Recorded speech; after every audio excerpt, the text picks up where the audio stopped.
Hey everybody, it's John here from VidGamiac.com. Here we are today in the Inheritance DLC 4 Layers of Fear, grabbing the Sword of the Serpent achievement. This is a very easy achievement that you can get right from the start. It's a little complicated explaining it, but my best advice is to just open up the front door, head into the workshop, which is the first room on the left past the cabinet.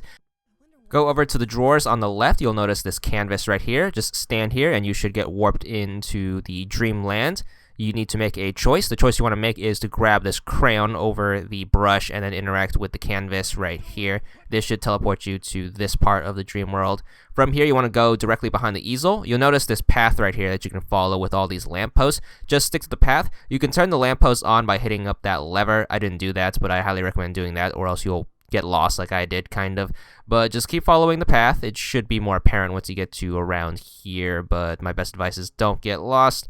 Don't wander off, just stick to the path, and eventually it should lead you to the next crayon. So you want to look for this X sign, and then behind it's going to be this snake danger sign, and behind that is going to be the second crayon. You need to pick this up and then head back the way you came. Go back to the canvas and then interact with it using the crayon, and this should advance the world. So do that, and the painting will change into some birds, and that's how you know you are in the second part of the world. Grab the paintbrush and same thing, go back to the canvas and then interact with this. This should warp the world into the paintbrush world, which is this like decrepit looking house.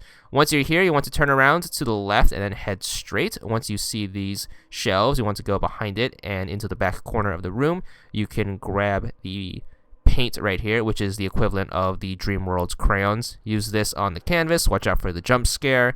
It can't kill you, but it might get you if you are kind of jumpy. But once you have this, just head back to the canvas and then interact with this. This should take you to the second partition of this world. Go behind this table, and what you want to do is you want to kind of follow this walkway until you get to the next part. Ignore that paint for now. Just keep heading through here. Once you get to the fork, the left is going to take you to the dead end. The right is going to take you through a door frame. Head through the right.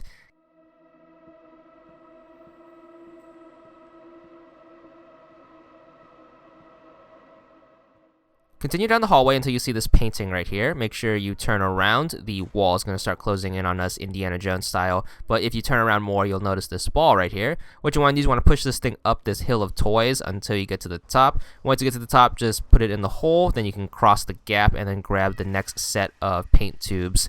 Once you have this, the game will kind of warp you back to the earlier stage. Once you have this, just turn around, head back the way you came, and you will make your way back to the painting. Just do the same thing, go up to the painting and then use the paint to warp to the next partition of the world.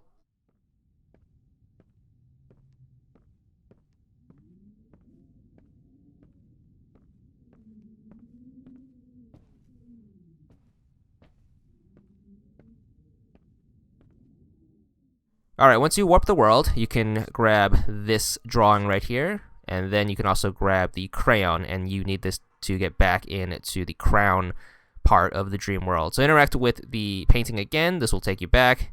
Once you are here, you want to go over to this rock. You'll notice this sword right here, and what you want to do is you want to click on it and then you want to pull up. It might take a few seconds, but once it comes up out of the way, you should be equipped with it. Then you want to look for the Serpent. The Serpent's going to be the main bad guy in this part of the dream world. He will usually roam around the map in a circle. You can hear him slither by. He has some dramatic music behind him. Just look for him. All you have to do is just walk up to him after pulling the sword out. He should die, and you don't have to worry about him anymore. But more importantly, you get the achievement. 40 gamer score, and that's all there is to it.